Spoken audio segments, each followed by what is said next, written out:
ಎಲ್ಲರಿಗೂ ನಮಸ್ಕಾರ. ಏಕಲವ್ಯ ಯೂಟ್ಯೂಬ್ ಚಾನಲ್ಗೆ ನಿಮಗೆ ಸ್ವಾಗತ. ಈ ದಿನ ನಾವು ನೋಡೋಣ ಸೆಪ್ಟೆಂಬರ್ ಮೊದಲ ವಾರದ ಅಂದರೆ ದಿನಾಂಕ 1ರಿಂದ ದಿನಾಂಕ 10ರ ತನಕ ಪ್ರಮುಖವಾದಂತಹ ಆಯ್ದ ಅಂತಾರಾಷ್ಟ್ರೀಯ, ರಾಜ್ಯ ಮತ್ತು ರಾಷ್ಟ್ರೀಯ ಪ್ರಚಲಿತ ವಿದ್ಯಮಾನಗಳ MCQ ಪ್ರಶ್ನೆ ಮತ್ತು ಉತ್ತರಗಳನ್ನು ಈ ವಿಡಿಯೋದಲ್ಲಿ ತಿಳ್ಕೊಂಡು ಹೋಗೋಣ. ಈ ಪ್ರಶ್ನೆ ಮತ್ತು ಉತ್ತರಗಳು ನಿಮಗೆ ಮುಂಬರುವಂತಹ ಸ್ಪರ್ಧಾತ್ಮಕ ಪರೀಕ್ಷೆಗೆ ಖಂಡಿತವಾಗ್ಲೂ ಉಪಯೋಗ ಆಗುತ್ತೆ. ಸೊ ವಿಡಿಯೋವನ್ನು ಸ್ಕಿಪ್ ಮಾಡದೆ ಪೂರ್ತಿಯಾಗಿ ನೋಡಿ. ಜೊತೆಗೆ PDF ಅನ್ನು ಡೌನ್ಲೋಡ್ ಮಾಡ್ಕೊಳ್ಳೋಕ್ಕೆ ನಮ್ಮ ಟೆಲಿಗ್ರಾಮನ್ನು ಸೇರಿ. ಡಿಸ್ಕ್ರಿಪ್ಷನಲ್ಲಿ ನಿಮಗೆ ಟೆಲಿಗ್ರಾಮ್ನ ಲಿಂಕ್ ಸಿಗುತ್ತೆ. ಜೊತೆಗೆ RRB ಪರೀಕ್ಷೆ ಡಿಸೆಂಬರಿಂದ ಪ್ರಾರಂಭ ಆಗೋದ್ರಿಂದ ಅತಿ ಶೀಘ್ರದಲ್ಲೇ RRBಗೆ ಸಂಬಂಧಪಟ್ಟಂಥ ವಿಡಿಯೋಗಳನ್ನು ಚಾನಲ್ನಲ್ಲಿ ಅಪ್ಲೋಡ್ ಮಾಡಲಾಗುತ್ತೆ. ಜೊತೆಗೆ KPSCಯ ಗ್ರೂಪ್ C ಪರೀಕ್ಷೆಗೆ ಸಂಬಂಧಪಟ್ಟಂಥ ವಿಡಿಯೋಗಳನ್ನು ಕೂಡ ಅತಿ ಶೀಘ್ರದಲ್ಲೇ ಚಾನಲ್ನಲ್ಲಿ ಅಪ್ಡೇಟ್ ಮಾಡಲಾಗುತ್ತೆ. ಸೊ ಚಾನಲ್ನ ಸಬ್ಸ್ಕ್ರೈಬ್ ಮಾಡೋದನ್ನ ಮರಿಬೇಡಿ. ಜೊತೆಗೆ ಬೆಲ್ ಐಕಾನ್ನ ಪ್ರೆಸ್ ಮಾಡಿ ನಿಮ್ಮ ಸ್ನೇಹಿತರ ಜೊತೆ ಈ ಒಂದು ಚಾನಲ್ನ ಲಿಂಕನ್ನು ಶೇರ್ ಮಾಡಿ. ಇವತ್ತಿನ ಈ ವಿಡಿಯೋನ ಪ್ರಾರಂಭ ಮಾಡೋಣ. ಅದಕ್ಕೂ ಮುಂಚೆ ಈ ಒಂದು ಪ್ರಚಲಿತ ವಿದ್ಯಮಾನಗಳಲ್ಲಿ ಸರಿಸುಮಾರು 30 ಪ್ರಶ್ನೆಗಳಿವೆ ಇವತ್ತಿನ ಈ ವಿಡಿಯೋದಲ್ಲಿ. ಅದಕ್ಕೆ ಎಕ್ಸ್ಪ್ಲನೇಷನ್ ಎಲ್ಲ ನಾನು ಕೊಡ್ತೀನಿ.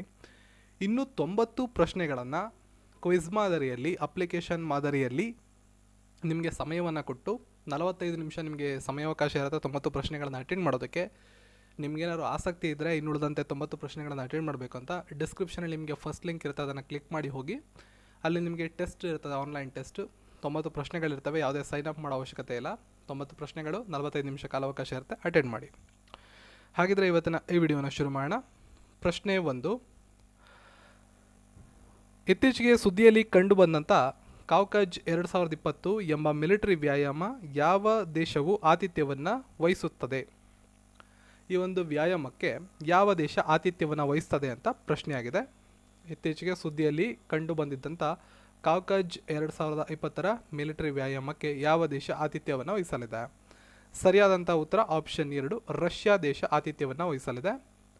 ಯಾವಾಗಿಂದ ಯಾವಾಗ ನಡೀತದೆ ಅಂತ ನೀವು ನೋಡೋದಾದರೆ ಸೆಪ್ಟೆಂಬರ್ 15ರಿಂದ ಸೆಪ್ಟೆಂಬರ್ 27ರ ತನಕ ಕೌಕಾಜ್ 2020 ಎಂಬ ಹೆಸರಿನ ಬಹುಪಕ್ಷೀಯ ತ್ರಿಸೇವಾ ಮಿಲಿಟರಿ ವ್ಯಾಯಾಮವನ್ನು ರಷ್ಯಾ ಆಯೋಜನೆ ಮಾಡ್ತಾ ಇದೆ. ಕೋವಿಡ್-19 ಇರೋದ್ರಿಂದ, ಈ ಒಂದು ಸಾಂಕ್ರಾಮಿಕ ಕಾಯಿಲೆ ಭಾರತದಲ್ಲಿ ಅತಿ ಹೆಚ್ಚು ಹರಡಿರೋದ್ರಿಂದ ಈ ಬಾರಿ ಭಾರತ ತನ್ನ ಸೇನಾ ತುಕಡಿಯನ್ನು ಇಲ್ಲಿಗೆ ಕಳಿಸ್ತಾ ಇರೋದಿಲ್ಲ. ಇದರ ಬಗ್ಗೆ ಅಧಿಕೃತವಾಗಿ ಭಾರತದ ರಕ್ಷಣಾ ಸಚಿವಾಲಯ ಇವಾಗ ಮಾಹಿತಿಯನ್ನು ಕೊಟ್ಟಿದೆ.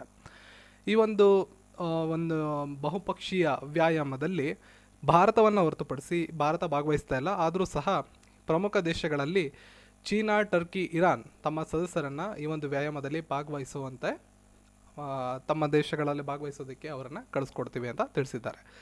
ಸೊ ನೆನಪಲ್ಲಿ ಇಟ್ಕೊಂಡಿರಿ, ಇದು ಇಂಪಾರ್ಟೆಂಟ್. ಈ ವರ್ಷದ ಪರೀಕ್ಷೆಯಲ್ಲಿ ಕೇಳೋ ಸಾಧ್ಯತೆಗಳಿರ್ತದೆ. ಆಯೋಜನೆ ಮಾಡಿದಂತಹ ರಾಷ್ಟ್ರ ಯಾವುದು, ಆ ಒಂದು ವ್ಯಾಯಾಮದ ಹೆಸರೇನು, ಇದೊಂದು ಬಹುಪಕ್ಷೀಯ ಮಿಲಿಟರಿ ವ್ಯಾಯಾಮ. ಈ ಒಂದು ವ್ಯಾಯಾಮದಲ್ಲಿ ಈ ವರ್ಷ ಭಾರತ ಭಾಗವಹಿಸಿಲ್ಲ. ಸೊ ಭಾರತೀಯ ರೈಲ್ವೆಯ ಯಾವ ವಿಭಾಗದ ಮೊದಲ roll on role of Ro-Ro ಅಂತ ಕರಿತೀವಿ ಸೇವೆಯನ್ನು ಇತ್ತೀಚೆಗೆ ಉದ್ಘಾಟನೆ ಮಾಡಲಾಗಿದೆ? ಫ್ಲ್ಯಾಗ್ ಮಾಡಲಾಗಿದೆ ಅಂದರೆ ಉದ್ಘಾಟನೆ ಮಾಡಲಾಗಿದೆ. ಯಾವ ರೈಲ್ವೆಯಲ್ಲಿ? ಕೇಂದ್ರ ರೈಲ್ವೆ ಇಲ್ಲ, ಪಶ್ಚಿಮ ರೈಲ್ವೆ ಇಲ್ಲ, ಈಶಾನ್ಯ ರೈಲ್ವೆ ಇಲ್ಲ, ನೈಋತ್ಯ ರೈಲ್ವೆ ಇಲ್ಲ ಅಂತ ಪ್ರಶ್ನೆ. ಸರಿಯಾದಂಥ ಉತ್ತರ ನೈಋತ್ಯ ರೈಲ್ವೆಯಲ್ಲಿ ರೋರೋ ಸೇವೆಯನ್ನು ಪ್ರಾರಂಭ ಮಾಡಲಾಗಿದೆ. ಹಾಗಿದ್ರೆ ಏನಿದು ರೋರೋ ಸೇವೆ ಅಂತ ಒಂದ್ಸತಿ ನೋಡೋಣ. ನೈಋತ್ಯ ರೈಲ್ವೆ ದೇಶದಲ್ಲಿ ಮೊಟ್ಟ ಮೊದಲ ರೋರೋ ಸೇವೆಯನ್ನು ನೆಲಮಂಗಲ ಕರ್ನಾಟಕದಿಂದ ಸೋಲಾಪುರ ಮಹಾರಾಷ್ಟ್ರಕ್ಕೆ ಈ ಒಂದು ರೈಲ್ವೆ ಸೇವೆಯನ್ನು ಪ್ರಾರಂಭ ಮಾಡಿದ್ದಾರೆ. ಇದನ್ನು ಇತ್ತೀಚೆಗೆ ಉದ್ಘಾಟನೆ ಮಾಡಲಾಯಿತು. ರೋರೋ ಸಾರಿಗೆ ಮಾದರಿಯಾದಾಗಿದ್ದು ವಿವಿಧ ಸರಕುಗಳನ್ನು ತುಂಬಿದ ಟ್ರಕ್ಗಳನ್ನು ತೆರೆದ ಫ್ಲಾಟ್ ರೈಲ್ವೆ ವ್ಯಾಗನ್ಗಳಲ್ಲಿ ತುಂಬಿ ಸಾಗಣೆ ಮಾಡಲಾಗುತ್ತೆ. ಸೋಲಾಪುರ ಮೂಲದ ಜಿತೇಂದ್ರ ರಿಯಾಲ್ಟಿ ಮತ್ತು ಇನ್ಫ್ರಾಸ್ಟ್ರಕ್ಚರ್ ಸೋಲಾಪುರ ಮತ್ತು ಬೆಂಗಳೂರು ನಡುವಿನ RRO ರೈಲು ಸೇವೆಗಳ ವಾಣಿಜ್ಯ ಕಾರ್ಯಸಾಧ್ಯತೆಯನ್ನು ಪರಿಶೀಲನೆ ಮಾಡಿ ಈ ಒಂದು ಕ್ರಿಯೆಯನ್ನು ಪ್ರಾರಂಭ ಮಾಡಿದ್ದಾರೆ.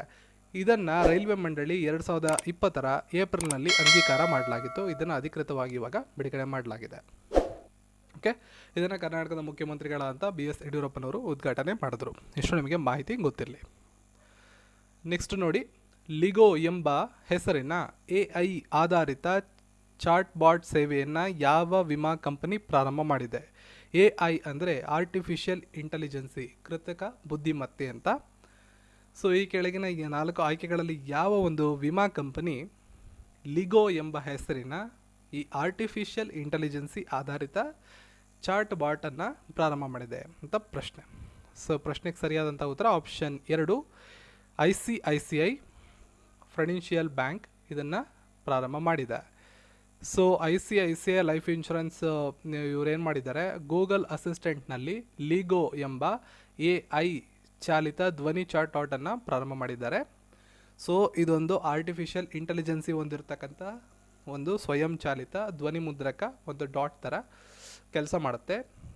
ಗ್ರಾಹಕರು ಮತ್ತು ಪಾಲಿಸಿದಾರರು ಸರಳ ಧ್ವನಿಯಲ್ಲಿ ಆಜ್ಞೆಗಳನ್ನು ನೀಡುವ ಮೂಲಕ ಮಾಹಿತಿಗಳನ್ನು ಕೇಳ್ಕೊತಾರೆ, ತಮ್ಮ ಪ್ರಶ್ನೆಗಳನ್ನು ಕೇಳ್ಕೊತಾರೆ. ಆ ಸಂದರ್ಭದಲ್ಲಿ ಈ ಒಂದು ಆರ್ಟಿಫಿಷಿಯಲ್ ಇಂಟೆಲಿಜೆನ್ಸಿ ಇರ್ತಕ್ಕಂತಹ ಒಂದೇನಿದೆ ಅದು ತಮ್ಮ ಪರಿಹಾರಗಳನ್ನು ಫೀಡ್ ಮಾಡಿರ್ತಾರೆ. ಆಲ್ರೆಡಿ ಇನ್ಫಾರ್ಮೇಷನ್ಸನ್ನು ಸೂಕ್ತವಾದಂಥ ಪ್ರಶ್ನೆಗಳಿಗೆ, ರಿಲೇಟೆಡ್ ಆಗಿರೋ ಪ್ರಶ್ನೆಗಳಿಗೆ ಅದರ ಹತ್ರ ಇರ್ತಕ್ಕಂಥ ಆನ್ಸರ್ಗಳನ್ನು ಅದು ನೀಡ್ತದೆ.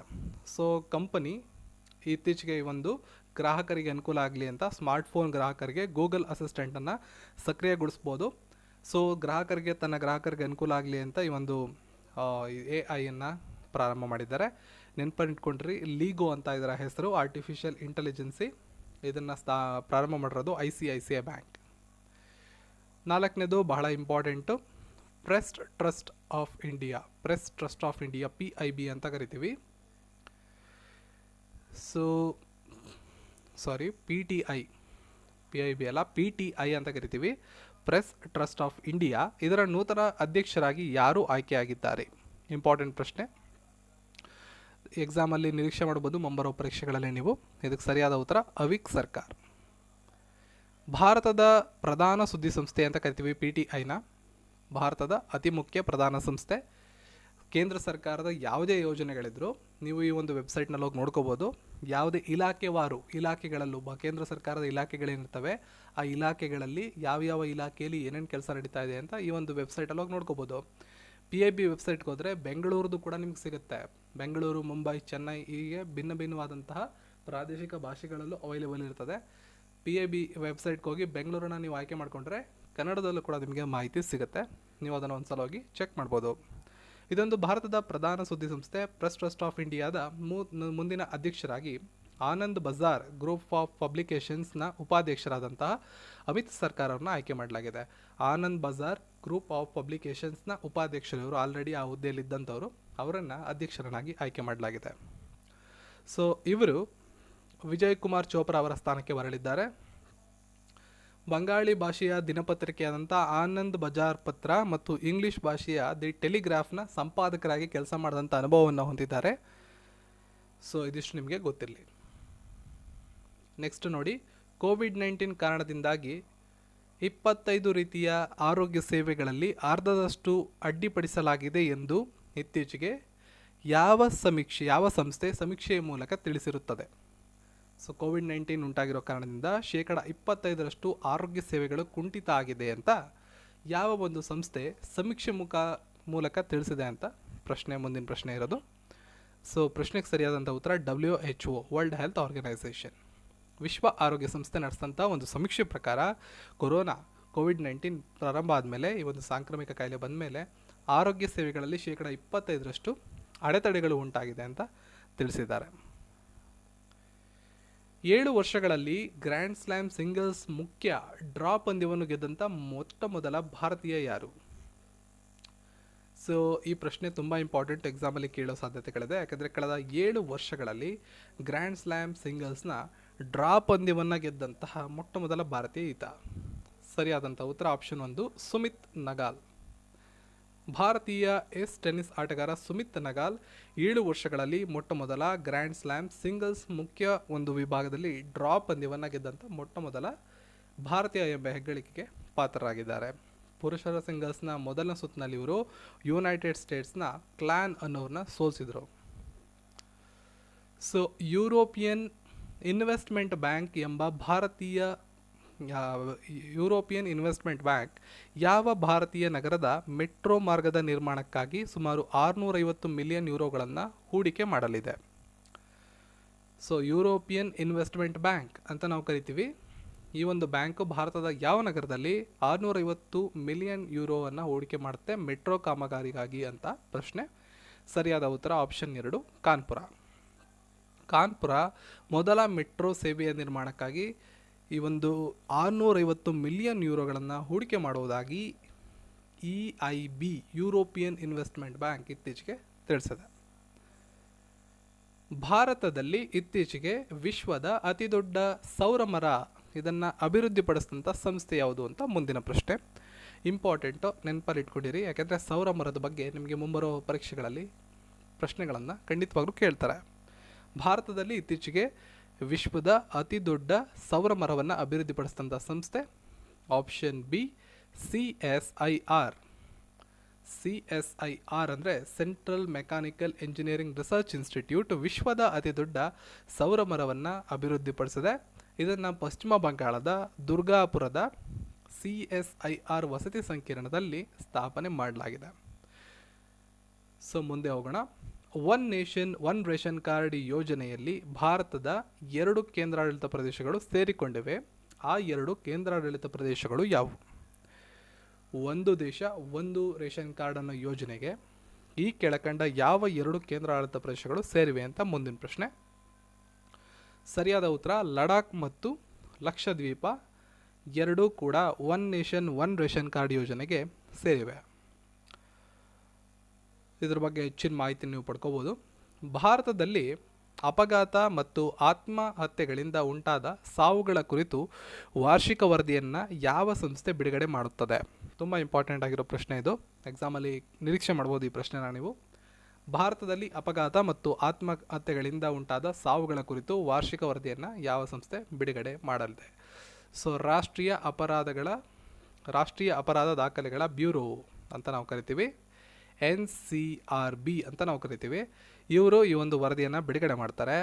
ಇತ್ತೀಚೆಗೆ ಇವರು ಬಿಡುಗಡೆ ಮಾಡಿದಂಥ ವರದಿ ಪ್ರಕಾರ ಕಳೆದ ವರ್ಷ ಭಾರತದಲ್ಲಿ ಸಂಭವಿಸಿದಂಥ ಅಪಘಾತಗಳಲ್ಲಿ ಸುಮಾರು 1.39 ಲಕ್ಷ ಜನ ಒಂದು ಆತ್ಮಹತ್ಯೆಯಿಂದ ಸಾವನ್ನಪ್ಪಿದರೆ 4.21 ಜನ ಅಪಘಾತಗಳಲ್ಲಿ 1.39 ಲಕ್ಷ ಜನ ಮತ್ತು ಆತ್ಮಹತ್ಯೆಯಿಂದ 4.21 ಲಕ್ಷ ಜನ ಸಾವನ್ನಪ್ಪಿದ್ದಾರೆ.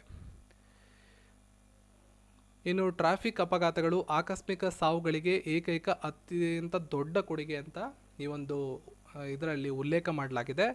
ಎಲ್ಲ ಸಾವು ನೋವುಗಳನ್ನು ಪರಿಗಣಿಸಿದಾಗ 43% ಈ ಒಂದು ಏರಿಕೆ ಪ್ರಮಾಣವನ್ನು ನಾವಿಲ್ಲಿ ಕಂಡಿದ್ದೇವೆ. ಕೇಂದ್ರೀಯ ನೇರ ತೆರಿಗೆ ಮಂಡಳಿ ಅಧ್ಯಕ್ಷರಾಗಿ 6 ತಿಂಗಳ ಅವಧಿ ಈ ಕೆಳಗಿನ ಯಾರಿಗೆ ವಿಸ್ತರಣೆಯಾಗಿದೆ? ಸೊ ಇದು ಕೂಡ ಇಂಪಾರ್ಟೆಂಟ್ ಆಗಿರೋ ಪ್ರಶ್ನೆ. ಆಗಿರೋದ್ರಿಂದ ನೆನಪಲ್ಲಿ ಇಟ್ಕೊಂಡಿರಿ. CBDT ಇದರ ಅಧ್ಯಕ್ಷರು ಆಲ್ರೆಡಿ ಇದ್ದಾರೆ. ಅವರ ಟರ್ಮು ಇವಾಗ ಮುಗಿದಿತ್ತು, ಅದನ್ನು 6 ತಿಂಗಳು ಎಕ್ಸ್ಟೆನ್ಷನ್ ಮಾಡಿದ್ದಾರೆ. ಅವರ ಹೆಸರು ಪ್ರಮೋದ್ ಚಂದ್ರ ಮೋಡಿ. ಸೊ ನೋಡಿ, 1 ನವೆಂಬರ್ 2020ರಿಂದ ಫೆಬ್ರವರಿ 28, 2021 ತನಕ ಅವರ ಅವಧಿಯನ್ನು 6 ತಿಂಗಳು ವಿಸ್ತರಣೆ ಮಾಡಿದೆ. ಇದಕ್ಕೆ ಕೇಂದ್ರ ಕ್ಯಾಬಿನೆಟ್ ನೇಮಕಾತಿ ಇದು ಒಂದು ಅವಕಾಶವನ್ನು ಮಾಡಿಕೊಟ್ಟಿದೆ. ಇವರು 1982ನೇ ಬ್ಯಾಚ್ನ ಭಾರತೀಯ ಕಂದಾಯ ಸೇವೆಯ ಅಧಿಕಾರಿಯಾಗಿದ್ದು ಸತತ 2ನೇ ಬಾರಿಗೆ ಇವರ ಅಧಿಕಾರಾವಧಿಯನ್ನು ವಿಸ್ತರಣೆ ಮಾಡಲಾಗಿದೆ. ಹಿಚೆಮ್ ಮೆಚಿಚಿಯನ್ನು ಯಾವ ದೇಶದ ನೂತನ ಪ್ರಧಾನಿಯಾಗಿ ನೇಮಕ ಮಾಡಲಾಗಿದೆ? ಇದು ಅಂತಾರಾಷ್ಟ್ರೀಯ ಸುದ್ದಿಗಳಲ್ಲಿ ಮುಖ್ಯವಾದಂಥ ಸುದ್ದಿ. ಸರಿಯಾದ ಉತ್ತರ ಟ್ಯುನೇಷಿಯಾ ದೇಶದ ಪ್ರಧಾನಮಂತ್ರಿಗಳಾಗಿ ಹಿಚೆಮ್ ಮೆಚಿಚಿಯವರನ್ನ ಆಯ್ಕೆ ಮಾಡಲಾಗಿದೆ. ನೆಕ್ಸ್ಟ್ ನೋಡಿ, ಮತ್ತೊಂದು ಇಂಪಾರ್ಟೆಂಟ್ ಆಗಿರೋ ಪ್ರಶ್ನೆ. ಜೈವಿಕ ವೈವಿಧ್ಯತೆಯ ಸಂರಕ್ಷಣೆಗಾಗಿ ಯಾವ ಭಾರತೀಯ ರಾಜ್ಯ ಅಥವಾ ಕೇಂದ್ರಾಡಳಿತ ಪ್ರದೇಶದಲ್ಲಿ ಕೌನ್ಸಿಲ್ ಅನ್ನು ಪ್ರಾರಂಭ ಮಾಡಲಾಗಿದೆ? ಸರಿಯಾದ ಉತ್ತರ ಜಮ್ಮು ಕಾಶ್ಮೀರ ಕೇಂದ್ರಾಡಳಿತ ಪ್ರದೇಶದಲ್ಲಿ ಜೈವಿಕ ವೈವಿಧ್ಯತೆಯ ಸಂರಕ್ಷಣೆಗಾಗಿ 10 ಸದಸ್ಯರ ಒಂದು ಕೌನ್ಸಿಲ್ ಪರಿಷತ್ತನ್ನು ಪ್ರಾರಂಭ ಮಾಡಿದ್ದಾರೆ.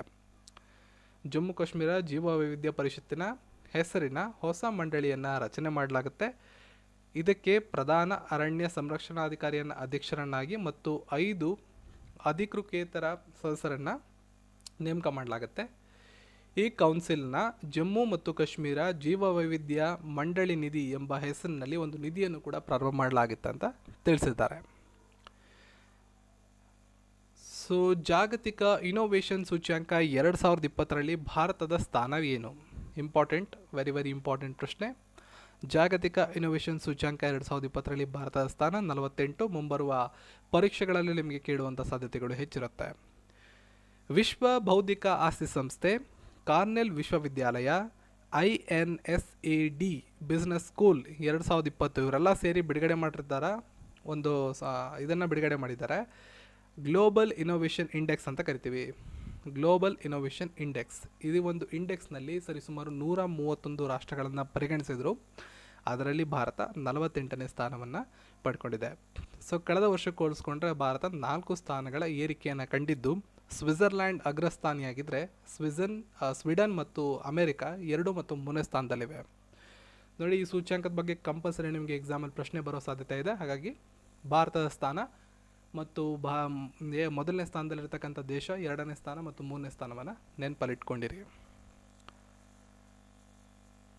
ಭಾರತದ ಯಾವ ವ್ಯಾಪಾರ ಸಂಘ ಫ್ಯೂಚರ್ ಬಿಸ್ನೆಸ್ ಗ್ರೂಪನ್ನು ಪ್ರಾರಂಭ ಮಾಡಿದೆ? ಸೊ ಫ್ಯೂಚರ್ ಬಿಸ್ನೆಸ್ ಗ್ರೂಪನ್ನು ಪ್ರಾರಂಭ ಮಾಡಿದಂಥ ವ್ಯಾಪಾರ ಸಂಘ ಯಾವುದಪ್ಪ ಅಂದರೆ CII ಅಂದರೆ ಕಾನ್ಫೆಡರೇಷನ್ ಆಫ್ ಇಂಡಿಯನ್ ಇಂಡಸ್ಟ್ರೀಸ್ ಅಂತ. ಸೊ ಇವರು ಫ್ಯೂಚರ್ ಬಿಸ್ನೆಸ್ ಗ್ರೂಪ್ ಅನ್ನೋ ಒಂದು ನೂತನ ಉಪಕ್ರಮವನ್ನು ಪ್ರಾರಂಭ ಮಾಡಿದ್ದಾರೆ, ವ್ಯವಹಾರಗಳನ್ನು ಮತ್ತಷ್ಟು ಬೆಳೆಸೋದಕ್ಕೆ. ಈ ಉಪಕ್ರಮ ಕೈಗಾರಿಕೆ ಮತ್ತು ಆಂತರಿಕ ವ್ಯಾಪಾರವನ್ನು ಉತ್ತೇಜಿಸುವ ಇಲಾಖೆಯ ಜೊತೆಗೆ ಭವಿಷ್ಯದ ವ್ಯವಹಾರಗಳಿಗೆ ರಾಷ್ಟ್ರೀಯ ಕಾರ್ಯತಂತ್ರವನ್ನು ರಚಿಸತಕ್ಕಂಥ ಉನ್ನತವಾದ ಗುರಿಯನ್ನು ಹೊಂದಿರುತ್ತೆ. ಮುಂದೆ ನೋಡಿ, ಸೆಪ್ಟೆಂಬರ್ 2020ರಲ್ಲಿ ನಡೆದಂಥ ಬಿಮ್ಸ್ಟೆಕ್ ಸಭೆಯನ್ನು ಯಾವ ದೇಶ ಅಧ್ಯಕ್ಷತೆಯನ್ನು ವಹಿಸ್ಕೊಂಡಿತ್ತು ಅಂತ ಪ್ರಶ್ನೆ. ನೋಡಿ, ಬಿಮ್ಸ್ಟೆಕ್ ಸಭೆ ಅಂತ ಹೇಳಿರೋದ್ರಿಂದ ಇದು ಕೂಡ ಬಹಳ ಇಂಪಾರ್ಟೆಂಟ್ ಆಗಿರ್ತಕ್ಕಂಥ ಪ್ರಶ್ನೆ. ಇದು ಸೆಪ್ಟೆಂಬರ್ 2020ರಲ್ಲಿ ನಡೆಯುವಂಥ ಇದಾಗಿರೋದ್ರಿಂದ ನಿಮಗೆ ಮುಂಬರುವ ಪರೀಕ್ಷೆಗಳಲ್ಲಿ ನೀವು ಈ ಪ್ರಶ್ನೆಯನ್ನು ಕೂಡ ನಿರೀಕ್ಷೆ ಮಾಡ್ಬೋದು. ಸರಿಯಾದ ಉತ್ತರ ಶ್ರೀಲಂಕಾದ ಅಧ್ಯಕ್ಷತೆಯಲ್ಲಿ ಬಿಮ್ಸ್ಟೆಕ್ ಅಂದರೆ bay of Bengal initiative for multi sectoral technical and economic cooperation ಅಂತ. ಸೊ ಒಂದೊಂದು ದೇಶಕ್ಕೆ ಅಧ್ಯಕ್ಷತೆಯನ್ನು ಕೊಡ್ತಾರೆ ಒಂದೊಂದು ಸಲ ಸಭೆ ನಡೆಸಿದಾಗ. ಈ ಬಾರಿ 2020ರ ಸಭೆ ನಡೆದಾಗ ಶ್ರೀಲಂಕಾ ಇದರ ಅಧ್ಯಕ್ಷತೆಯನ್ನು ವಹಿಸ್ಕೊಂಡಿತ್ತು. ಸೊ ಈ ವರ್ಷ ಆಬ್ವಿಯಸ್ಲಿ ಕೋವಿಡ್-19 ಬಗ್ಗೆ ಅದನ್ನು ಯಾವ ರೀತಿ ಎದುರಿಸಬೇಕು ಅಂತ ಎಲ್ಲ ದೇಶಗಳು, ಆಮೇಲೆ ಆ ಲಸಿಕೆ ಏನಾದ್ರು ಸಿಕ್ಕಿದ್ರೆ ಪರಸ್ಪರ ಸಹಕಾರ ಹೇಗಿರಬೇಕು ಅನ್ನೋದ್ರ ಬಗ್ಗೆ ಕೂಡ ಈ ಒಂದು ಸಭೆಯಲ್ಲಿ ಚರ್ಚೆ ಮಾಡಲಾಯಿತು. ಬಿಮ್ಸ್ಟೆಕ್ನಲ್ಲಿ ಭಾರತ, ಬಾಂಗ್ಲಾ, ಮಯನ್ಮಾರ್, ಶ್ರೀಲಂಕಾ, ಥೈಲ್ಯಾಂಡ್, ಭೂತಾನ್ ಮತ್ತು ನೇಪಾಳ ಇವೆಲ್ಲ ಇರ್ತಕ್ಕಂಥ ಒಂದು ಬಹುರಾಷ್ಟ್ರೀಯ ಒಂದು ಗುಂಪು ಇದು. ಸೊ ಇದನ್ನು ನೀವು ನೆನಪಲ್ಲಿಟ್ಕೊಂಡಿರಿ. ಬಿಮ್ಸ್ಟೆಕ್ನ ಇದರಲ್ಲಿ ಒಂದು ಎಷ್ಟಿವೆ, BIMSTEC. ಸೊ ಬಿಮ್ಸ್ಟೆಕ್ ಅಂದರೆ ಫುಲ್ ಫಾರ್ಮ್ ಗೊತ್ತಿರಬೇಕು, ಯಾವ್ಯಾವ ರಾಷ್ಟ್ರಗಳಿವೆ ಅಂತ ಗೊತ್ತಿರಬೇಕು, ಈ ವರ್ಷ ಯಾವ ದೇಶ ಅಧ್ಯಕ್ಷತೆಯನ್ನು ವಹಿಸ್ಕೊಂಡಿತ್ತು ಅಂತ ಗೊತ್ತಿರಬೇಕು, ಜೊತೆಗೆ ಈ ಪ್ರಮುಖವಾದಂಥ ರಾಷ್ಟ್ರಗಳು ಯಾವುದು ಅಂತ ಗೊತ್ತಿರಬೇಕು. ಪೆರೋಲ್ ಮತ್ತು ಫರ್ಲೋಫ್ ಕೈದಿಗಳ ಸಂಪೂರ್ಣ ಹಕ್ಕಲ್ಲ ಎಂದು ಈ ಕೆಳಗಿನ ಯಾವ ಕೇಂದ್ರ ಸಚಿವಾಲಯ ಇತ್ತೀಚೆಗೆ ಘೋಷಣೆ ಮಾಡಿತು? ಸೊ ಈ ಪ್ರಶ್ನೆ ಸರಳವಾಗಿದೆ, ಯಾಕೆಂದರೆ ಹೋಮ್ ಮಿನಿಸ್ಟ್ರಿ ಇದು ಬಂದುಬಿಟ್ಟು ಗೃಹ ವ್ಯವಹಾರಗಳ ಸಚಿವಾಲಯ ಇದನ್ನು ಘೋಷಣೆ ಮಾಡಿದೆ. ಪೆರೋಲ್ ಮತ್ತು ಫರ್ಲೋಫ್ ಕೈದಿಗಳನ್ನು ಬಿಡುಗಡೆ ಮಾಡುವುದು ಸಂಪೂರ್ಣ ಹಕ್ಕು ಆಗಿರೋದಿಲ್ಲ ಅಂತ ಹೇಳಿ ಗೃಹ ವ್ಯವಹಾರಗಳ ಸಚಿವಾಲಯ ಇತ್ತೀಚೆಗೆ ಒಂದು ಪ್ರಕಟಣೆಯನ್ನು ಬಿಡುಗಡೆ ಮಾಡಿತ್ತು. ಅರ್ಹತೆಯ ಸರಿಯಾಗಿ ವ್ಯಾಖ್ಯಾನಿಸಲಾದ ಮಾನದಂಡಗಳ ಆಧಾರದ ಮೇಲೆ ಈ ಕ್ರಮಗಳನ್ನು ಕೈಗೊಳ್ಳಲಾಗುತ್ತೆ ಅಂತ ಈ ಒಂದು ಇದರಲ್ಲಿ ತಿಳಿಸಿದ್ದಾರೆ. ಪ್ರಮುಖವಾಗಿ ಭಯೋತ್ಪಾದನೆ ಮತ್ತು ಅಂತಹ ಘೋರ ಅಪರಾಧಗಳಲ್ಲಿ ಭಾಗಿಯಾದಂಥವ್ರಿಗೆ ಈ ಒಂದು ಜೈಲಿನಿಂದ ಹೊರಹೋಗುವಂಥ ಅವಕಾಶಗಳು ಸಿಗಬಾರ್ದು ಅಂತೇಳಿ ಈ ಒಂದು ಆಜ್ಞೆಯನ್ನು ಅವರು ಈ ಒಂದು ನಿರ್ದೇಶನವನ್ನು ನೀಡೋ ಮೂಲಕ ಒಂದು ಇದನ್ನು ಮಾಡಿದ್ದಾರೆ. ಇತ್ತೀಚೆಗೆ ಸುದ್ದಿಯಲ್ಲಿ ಕಾಣಿಸಿಕೊಂಡಂತಹ VS ಕಟೋಂಟೆ ಅವರು ಯಾವ ವೃತ್ತಿಯೊಂದಿಗೆ ಸಂಬಂಧವನ್ನು ಹೊಂದಿದ್ದಾರೆ? ಸರಿಯಾದ ಉತ್ತರ, ಅವರೊಬ್ಬರು ಕಲಾವಿದರು, ಆಪ್ಷನ್ 2. ಸೊ VS ಕಟೋಂಟೆ ಅವರ ವರ್ಣಚಿತ್ರ ಭಾರತದ ಕಲಾವಿದರ ಅತ್ಯಂತ ದುಬಾರಿ ಕಲಾಕೃತಿ ಅಂತ ನಾವು ಪರಿಗಣಿಸ್ಬೋದು. ಮುಂಬೈನಲ್ಲಿ ನಡೆದಂಥ ಹರಾಜಿನಲ್ಲಿ ಸುಮಾರು 32 ಕೋಟಿ ರೂಪಾಯಿಗೆ ಈ ಒಂದು ಕಲಾಕೃತಿ ಹರಾಜಾಗಿದೆ. ಆ ಒಂದು ಕಾರಣದಿಂದಲೇ ಇವರ ಹೆಸರು ಇತ್ತೀಚೆಗೆ ಸುದ್ದಿಯಲ್ಲಿತ್ತು. ಸೌದಿ ಅರೇಬಿಯಾದ ನಂತರ UAE ಯುನೈಟೆಡ್ ಅರಬ್ ಎಮಿರೇಟ್ಸ್ಗೆ ವಿಮಾನ ಹಾರಾಟ ನಡೆಸಲು ಯಾವ ದೇಶ ಅನುಮತಿಯನ್ನು ನೀಡಿತು? Important again. ಸರಿಯಾದ ಉತ್ತರ ಬಹ್ರೇನ್. ರಾಜತಾಂತ್ರಿಕ ಕ್ರಮದಲ್ಲಿ ಯುನೈಟೆಡ್ ಅರಬ್ ಎಮಿರೇಟ್ಸ್ನಿಂದ ಬರುವ ಮತ್ತು ಹೊರಡುವ ಎಲ್ಲ ವಿಮಾನಗಳನ್ನು ತನ್ನ ವಾಯು ಪ್ರದೇಶದ ಮೂಲಕ ಹಾರೋದಕ್ಕೆ ಬಹ್ರೇನ್ ದೇಶ ಇತ್ತೀಚೆಗೆ ಅನುಮತಿಯನ್ನು ಕೊಟ್ಟಿತ್ತು. ಭಾರತದ ಯಾವ ರಾಷ್ಟ್ರೀಯ ಉದ್ಯಾನವನವು 3053 ಹೆಕ್ಟೇರ್ ಪ್ರದೇಶವನ್ನು ತನ್ನ ವ್ಯಾಪ್ತಿಗೆ ಸೇರಿಸಿದೆ? ವೆರಿ ಇಂಪಾರ್ಟೆಂಟ್ ಪ್ರಶ್ನೆ. ನಿಮಗೆ ಈ ವರ್ಷದ ಕರೆಂಟ್ ಅಫೇರ್ಸ್ಗಳಲ್ಲಿ ಇದು ಕೂಡ ಮೋಸ್ಟ್ ಇಂಪಾರ್ಟೆಂಟ್ ಪ್ರಶ್ನೆ. ಎಕ್ಸಾಮಲ್ಲಿ ಕೇಳಬಹುವಂಥ ಸಾಧ್ಯತೆಗಳು ಜಾಸ್ತಿ ಇರ್ತವೆ. ಸರಿಯಾದಂಥ ಉತ್ತರ ಆಪ್ಷನ್ 1 ಕಾಜಿರಂಗ ರಾಷ್ಟ್ರೀಯ ಉದ್ಯಾನವನ. ಏಷ್ಯಾಟಿಕ್ ಒನ್ ಹಾರ್ನ್ಡ್ ಖಡ್ಗಮೃಗಗಳು ಕಂಡುಬರ್ತಕ್ಕಂಥ ಅಸ್ಸಾಂನ ಕಾಜಿರಂಗ ರಾಷ್ಟ್ರೀಯ ಉದ್ಯಾನವನದಲ್ಲಿ ಸುಮಾರು 3053 ಹೆಕ್ಟೇರ್ ಪ್ರದೇಶವನ್ನು ವಿಸ್ತೀರ್ಣ ಮಾಡಲಾಗಿದೆ. ಈ ಒಂದು ಇದನ್ನು ರಾಷ್ಟ್ರೀಯ ಉದ್ಯಾನವನಕ್ಕೆ 7, 8, 9ನೇ ಸೇರ್ಪಡೆಗೊಂಡ ಅನುಮೋದನೆಯನ್ನು ಅಸ್ಸಾಂ ಸರ್ಕಾರ ಒಂದು ಅಧಿಸೂಚನೆಯನ್ನು ಹೊರಡಿಸುವ ಮೂಲಕ ಈ ಒಂದು ವಿಷಯವನ್ನು ಅಫಿಷಿಯಲ್ ಆಗಿ ತಿಳಿಸಿದೆ. ಹೆಚ್ಚುವರಿ ಪ್ರದೇಶಗಳಿಗೆ ಅತಿಕ್ರಮಣ ಏನು ಮಾಡ್ಕೊಂಡಿದ್ರು ಅದನ್ನೆಲ್ಲ ಕ್ಲಿಯರ್ ಮಾಡಿ ಆ ಒಂದು ಪ್ರದೇಶಗಳನ್ನೆಲ್ಲ ಬಿಡಿಸಿ ಆ ಒಂದು ಉದ್ಯಾನವನಕ್ಕೆ ಮತ್ತೆ ಸೇರ್ಪಡೆ ಮಾಡಲಾಗಿದೆ. ಭಾರತ ಮತ್ತು ರಷ್ಯಾ ನಡುವೆ ನಡೆಯುತ್ತಿರುವ ನೌಕಾ ವ್ಯಾಯಾಮದ ಹೆಸರೇನು? ತುಂಬ ಜನಕ್ಕೆ ಇದು ಗೊತ್ತಿರುತ್ತೆ. ಆಪ್ಷನ್ 1 ಇಂದ್ರ ನೌಕಾಪಡೆ. ಭಾರತ ನೌಕಾಪಡೆ ಮತ್ತು ರಷ್ಯಾ ನೌಕಾಪಡೆ ನಡುವೆ ದ್ವೈವಾರ್ಷಿಕ ಕಡಲ ವ್ಯಾಯಾಮ ಪ್ರತಿ ವರ್ಷ ನಡೆಯುತ್ತೆ. ಇದರ ಹೆಸರು ಇಂದ್ರ. ಭಾಳಷ್ಟು ಪರೀಕ್ಷೆಗಳು ಈಗ ಆಲ್ರೆಡಿ ಬಂದಿದೆ. ಇದರ 11ನೇ ಆವೃತ್ತಿ ಬಂಗಾಳ ಕೊಲ್ಲಿಯಲ್ಲಿ ಇದು ಪ್ರಾರಂಭ ಆಗಿದೆ. ಇದು 2 ದಿನಗಳ ವ್ಯಾಯಾಮ. ಈ ವ್ಯಾಯಾಮದ ಸಂದರ್ಭದಲ್ಲಿ ಕ್ಷಿಪಣಿ ವಿಧ್ವಂಸಕ, ಫ್ರಿಗೇಟ್ ಹಡಗುಗಳು, ಫ್ಲಿಟ್ ಟ್ಯಾಂಕ್ಗಳು ಮುಂತಾದವುಗಳ ಬಗ್ಗೆ ಪರಸ್ಪರವಾಗಿ ತಾಲೀಮನ್ನು ನಡೆಸಲಾಗುತ್ತೆ. ಮುಂದಿನ ಪ್ರಶ್ನೆ ನೋಡಿ, ಯುವ ಮಕ್ಕಳ ಫಲಿತಾಂಶ ಸೂಚ್ಯಂಕ ಯಂಗ್ ಚೈಲ್ಡ್ ಔಟ್ಕಮ್ ಇಂಡೆಕ್ಸನ್ನು ಯಾವ ಸಂಸ್ಥೆ ಬಿಡುಗಡೆ ಮಾಡುತ್ತೆ? ಸೊ ಈ ಪ್ರಶ್ನೆಗೆ ಸರಿಯಾದಂಥ ಉತ್ತರ ಮೊಬೈಲ್ ಕ್ರೀಟ್ಸ್ ಅನ್ನೋ ಒಂದು ಸಂಸ್ಥೆ ಬಿಡುಗಡೆ ಮಾಡಿದೆ. Young child outcome index YCOI ಅಂತ ಕರಿತೀವಿ. ಈ ಒಂದು ಹೆಸರಿನ ಶ್ರೇಯಾಂಕದ ಪ್ರಕಾರ ಕೇರಳ, ಗೋವಾ, ತ್ರಿಪುರ, ತಮಿಳುನಾಡು ಮಕ್ಕಳ ಆರೋಗ್ಯ ಅಭಿವೃದ್ಧಿಯಲ್ಲಿ ಉನ್ನತ ಸ್ಥಾನವನ್ನು ಪಡ್ಕೊಂಡಿವೆ. ಈ ಶ್ರೇಯಾಂಕವನ್ನು ಮೊಬೈಲ್ ಕ್ರೀಟ್ಸ್ ಅನ್ನೋ ಒಂದು ಸಂಸ್ಥೆ ಅಭಿವೃದ್ಧಿಪಡಿಸಿದ್ದು ಭಾರತದ ಪರಿಪೂರ್ಣವಾಗಿ ದೀನದಲಿತ ಮಕ್ಕಳರ ಅಭಿವೃದ್ಧಿಗೆ ಒಂದು ಕೆಲಸ ಮಾಡತಕ್ಕಂಥ ಒಂದು ಲಾಭರಹಿತ ಸಂಸ್ಥೆ NGO ಆಗಿ ಇದು ಕೆಲಸ ಮಾಡುತ್ತೆ. ಸೊ ಈ ಒಂದು ವರದಿಯನ್ನು ಭಾರತದ ಉಪರಾಷ್ಟ್ರಪತಿಗಳಾದಂಥ M ವೆಂಕಯ್ಯ ನಾಯ್ಡು ಅವರು ಬಿಡುಗಡೆ ಮಾಡಿದ್ದಾರೆ. ಇತ್ತೀಚೆಗೆ 48ನೇ ವಾರ್ಷಿಕ ವಿಶ್ವ ಓಪನ್ ಚೆಸ್ ಪಂದ್ಯಾವಳಿಯನ್ನು ಗೆದ್ದವರು ಯಾರು? ಸೊ ಪ್ರಶ್ನೆಗೆ ಸರಿಯಾದಂಥ ಉತ್ತರ AP ಇನಿಯನ್ ಸರಿಯಾದಂಥ ಉತ್ತರ.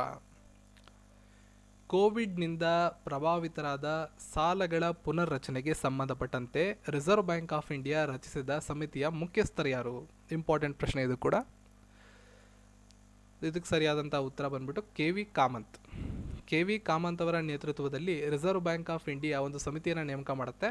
ದೇಶದ 26 ಕ್ಷೇತ್ರಗಳಿಗೆ ಸಂಬಂಧಪಟ್ಟಂತೆ ಒಂದು ಶಿಫಾರಸನ್ನು ಮಾಡಲಾಗಿತ್ತು. ಯಾಕಂದರೆ ಸಾಲವನ್ನು ಈ ಒಂದು ಆರ್ಥಿಕ ಪರಿಸ್ಥಿತಿಯಲ್ಲಿ ನಿಂತೋಗಿರ್ತದೆ. ಜೊತೆಗೆ ಸಾಲ ನಿರ್ಣಯ ಯೋಜನೆಗಳೇನಿರ್ತವೆ ಅದೆಲ್ಲವನ್ನು ಮತ್ತೆ ರಿಕವರಿ ಮಾಡೋದಕ್ಕೆ ಮತ್ತು ಅದರ ಬಗ್ಗೆ ಮುಂದಿನ ಯೋಜನೆಗಳೇನಿರಬೇಕು ಅದ್ರ ಬಗ್ಗೆ ಚರ್ಚೆ ಮಾಡೋದಕ್ಕೆ ಒಂದು ಸಮಿತಿಯನ್ನು ರಚನೆ ಮಾಡಿರ್ತಾರೆ. ಆ ಒಂದು ಸಮಿತಿಗೆ KV ಕಾಮತ್ ಅವರ ಅಧ್ಯಕ್ಷತೆಯನ್ನು ನೀಡಲಾಗಿರ್ತದೆ. ಇತ್ತೀಚೆಗೆ ಸುದ್ದಿಯಲ್ಲಿ ಕಂಡುಬಂದಂತಹ ಪತ್ರಿಕಾ ಗೇಟ್ ಈ ಕೆಳಗಿನ ಯಾವ ನಗರದಲ್ಲಿದೆ? ಸುದ್ದಿಯಲ್ಲಿ ಇತ್ತೀಚೆಗೆ ಪತ್ರಿಕಾ ಗೇಟ್ ಅನ್ನೋದು ಟ್ರೆಂಡಿಂಗಲ್ಲಿತ್ತು. ಅದು ಈ ಕೆಳಗಿನ ಯಾವ ನಗರದಲ್ಲಿದೆ ಅಂತ ಪ್ರಶ್ನೆ. ಸರಿಯಾದ ಉತ್ತರ ರಾಜಸ್ಥಾನದ ಜೈಪುರದಲ್ಲಿ ಅದಿದೆ. ಯಾಕಿದು ಟ್ರೆಂಡಿಂಗಲ್ಲಿತ್ತು, ಯಾಕೆ ಸುದ್ದಿಯಲ್ಲಿತ್ತು ಅಂದರೆ ಭಾರತದ ಪ್ರಧಾನಮಂತ್ರಿಗಳಾದಂತಹ ನರೇಂದ್ರ ಮೋದಿಯವರು ಜೈಪುರದ ಪತ್ರಿಕಾ ದ್ವಾರವನ್ನು ವಿಡಿಯೋ ಕಾನ್ಫರೆನ್ಸ್ ಮೂಲಕ ಇತ್ತೀಚೆಗೆ ಉದ್ಘಾಟನೆ ಮಾಡಿದರು. ಆ ಒಂದು ಕಾರಣದಿಂದ ಇದು ಟ್ರೆಂಡಿಂಗಲ್ಲಿ ಇತ್ತೀಚೆಗೆ ಇತ್ತು. ಮುಂದಿನ ಪ್ರಶ್ನೆ ನೋಡಿ, ಭಾರತವು ಮೊದಲ ಬಾರಿಗೆ ಜಂಟಿ ಆಯೋಗದ ಸಭೆಯನ್ನು ಈ ಕೆಳಗಿನ ಯಾವ ದೇಶದ ಜೊತೆಗೆ ನಡೆಸಿತು? ಸರಿಯಾದ ಉತ್ತರ ಅಂಗೋಲಾ. ಭಾರತ ಮತ್ತು ಅಂಗೋಲಾ ದೇಶಗಳ ನಡುವೆ ಮೊಟ್ಟ ಮೊದಲ ಜಂಟಿ ಆಯೋಗದ ಸಭೆ ಇತ್ತೀಚೆಗೆ ನಡೆಯಿತು. ಸಭೆಯ ಅಧ್ಯಕ್ಷತೆಯನ್ನು ನಮ್ಮ ದೇಶದಿಂದ ವಿದೇಶಾಂಗ ಸಚಿವರಾದಂತಹ ಶಂಕರ್ ಅವರು ಮತ್ತು ಅವರ ಸಹವರ್ತಿ ಟೇಟೆ ಅಟೋನಿಯಾ ವಹಿಸ್ಕೊಂಡಿದ್ರು. ಮುಂದಿನ ಪ್ರಶ್ನೆ ನೋಡಿ, 2,50,00,000 ಕೋಟಿ ರೂಪಾಯಿಗಳ ಹೂಡಿಕೆಯೊಂದಿಗೆ ನೀಲಿ ಕ್ರಾಂತಿಗೆ ಸಂಬಂಧಪಟ್ಟಂಥ ಕೆಳಗಿನ ಯಾವ ಯೋಜನೆಯನ್ನು ಪ್ರಧಾನಿ ಇತ್ತೀಚೆಗೆ ಪ್ರಾರಂಭ ಮಾಡಿದ್ದಾರೆ? ಇಂಪಾರ್ಟೆಂಟ್ ಪ್ರಶ್ನೆ, ಎಕ್ಸಾಮಲ್ಲಿ ನೀವು ನಿರೀಕ್ಷೆ ಮಾಡ್ಬೋದು ಈ ವರ್ಷ. ಅದರ ಒಂದು ಬಜೆಟ್ ಏನಿದೆ ಅದರ ಬಗ್ಗೆ ಕೇಳ್ಬೋದು, ಉದ್ಘಾಟನೆ ಮಾಡಿದವರು ಯಾರು ಅಂತ ಕೇಳ್ಬೋದು, ಅದರ ಫುಲ್ ಫಾರ್ಮನ್ನು ಕೇಳ್ಬೋದು ಮತ್ತು ಅದಕ್ಕೆ ಯಾವುದಕ್ಕೆ ಸಂಬಂಧಪಟ್ಟಿದೆ ಅಂತ ಕೇಳ್ಬೋದು. ಸರಿಯಾದ ಉತ್ತರ ಆಪ್ಷನ್ 1 ಪ್ರಧಾನಮಂತ್ರಿ ಮತ್ಸ್ಯ ಸಂಪದ ಯೋಜನೆ PMMSY. ನೋಡಿ, PMMSY ದ ಫುಲ್ ಫಾರ್ಮ್ ನಿಮಗೆ ಎಕ್ಸಾಮಲ್ಲಿ ಕೇಳುವಂಥ ಸಾಧ್ಯತೆಗಳಿರ್ತವೆ. ಮೀನುಗಾರಿಕೆ, ಪಶುಸಂಗೋಪನೆ, ಹೈನುಗಾರಿಕೆ ಸಚಿವಾಲಯ ಜಾರಿಗೆ ತಂದಿರತಕ್ಕಂತಹ ಪ್ರಧಾನಮಂತ್ರಿ ಮತ್ಸ್ಯ ಸಂಪದ ಯೋಜನೆಗೆ ಡಿಜಿಟಲ್ ರೂಪದಲ್ಲಿ ಪ್ರಧಾನಿಗಳು ಇದನ್ನು ಬಿಡುಗಡೆ ಮಾಡಿದ್ರು ಇತ್ತೀಚೆಗೆ. ಜೊತೆಗೆ ಈ ಒಂದು ಆರ್ಥಿಕ ವರ್ಷದಲ್ಲಿ 2020-21 ಆರ್ಥಿಕ ವರ್ಷದಲ್ಲಿ ಇಲ್ಲಿಂದ 24 ಮತ್ತು 25ರ ಆರ್ಥಿಕ ವರ್ಷದವರೆಗೆ ಸುಮಾರು 5 ವರ್ಷಗಳ ಕಾಲ 2,50,00,000 ಈ ಒಂದು ಇದಕ್ಕೆ ಒಂದು ಇಡಲಾಗಿದೆ. ಆತ್ಮನಿರ್ಭರ ಭಾರತ ಅನ್ನೋ ಸ್ಕೀಮನ್ನು ಭಾರತ ಸರ್ಕಾರ ಮಾಡಿದೆ. ಆತ್ಮನಿರ್ಭರ ಭಾರತ ಯೋಜನೆಯನ್ನು ಏನು ಕನ್ಸ್ಕೊಂಡಿದ್ದಾರೆ ಭಾರತದ ಪ್ರಧಾನಮಂತ್ರಿಗಳು, ಅದರ ಅಡಿಯಲ್ಲಿ ಆ ಯೋಜನೆಯ ಭಾಗವಾಗಿ ಈ ಒಂದು ಸ್ಕೀಮ್ PMMSY ಪ್ರಧಾನಮಂತ್ರಿ ಮತ್ಸ್ಯ ಸಂಪದ ಯೋಜನೆಯನ್ನು ತರಲಾಗಿದೆ.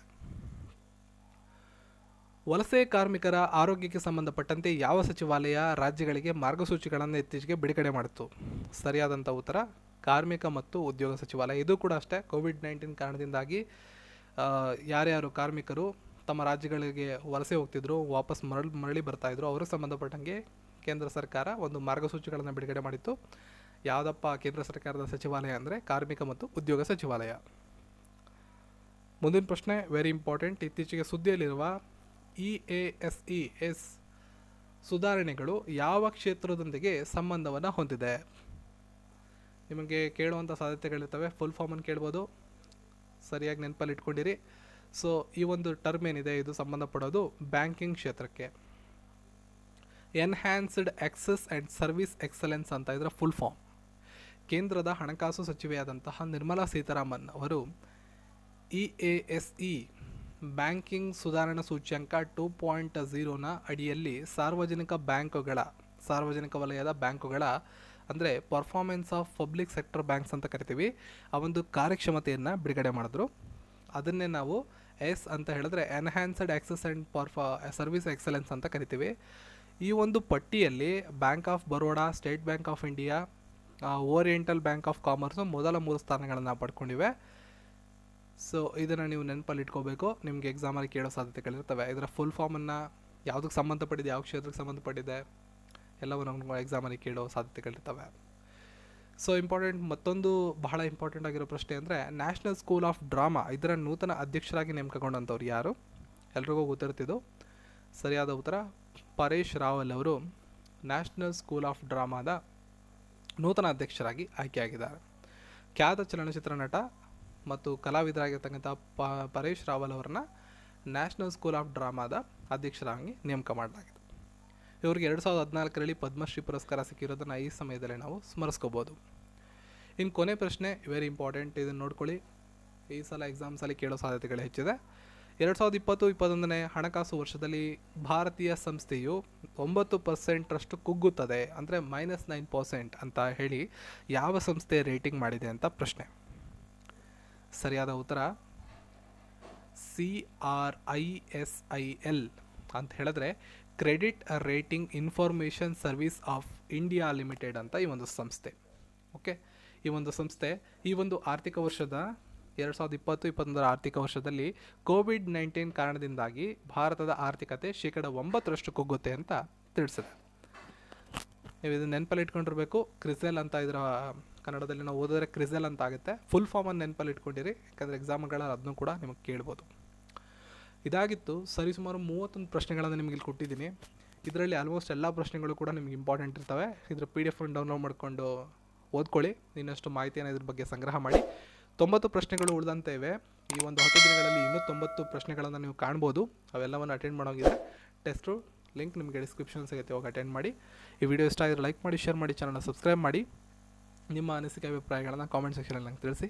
ಸಿಗೋಣ ಮತ್ತೊಂದು ವಿಡಿಯೋಂದಿಗೆ. ಎಲ್ರಿಗೂ ಧನ್ಯವಾದಗಳು.